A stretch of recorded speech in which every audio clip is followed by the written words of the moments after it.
Подготовка спасательных служб к паводковому периоду завершается в Якутии. Личный состав проходит обучение, а также ведутся профилактические работы с техникой. Наш корреспондент Юрий Осипов пообщался со спасателями и узнал о степени готовности. 25 апреля начнется выдвижение десантно-спасательных групп по основным районам. Сегодня 80 спасателей уже готовы к работе по обеспечению безопасности в период прохождения паводка. Как нам сообщили, личный состав прошел обучение по выживанию в различных условиях, а также летную подготовку. Опыт у нас очень, конечно, большой. Уже работаем больше, у нас ребята работают больше 10 лет.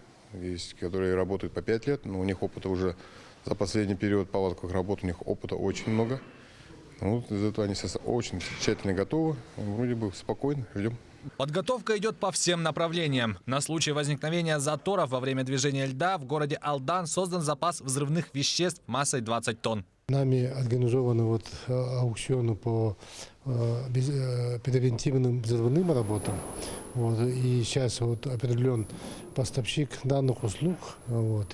И данное предприятие сейчас готовит взрывчатые материалы.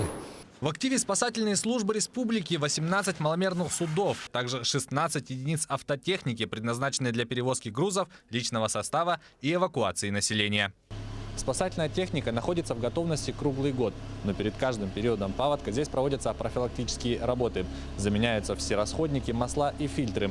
Также проводится техническое обслуживание всех агрегатов на всех видах техники, которая будет задействована в паводковых мероприятиях. Стоит отметить, что вместе с подготовкой к периоду паводка спасатели параллельно готовятся и к пожароопасному сезону. Как нам сообщили, зачастую между паводком и лесными пожарами время крайне ограничено.